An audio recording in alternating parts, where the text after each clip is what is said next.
Sao cô không về buôn cùng mấy nương múa ca bên bếp lửa?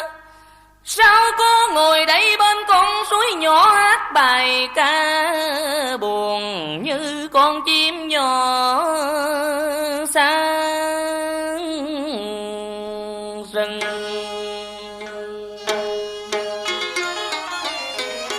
Từ buông xa cô có nghe tiếng trong bập bùng. Sao cô không về vui ngày hội hay đêm này? Cô có hẹn với ai?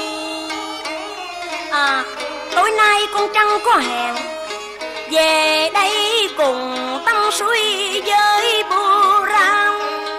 Nhưng mà mấy ngày mở hội ở trong buôn, trăng đi xa đâu có về mà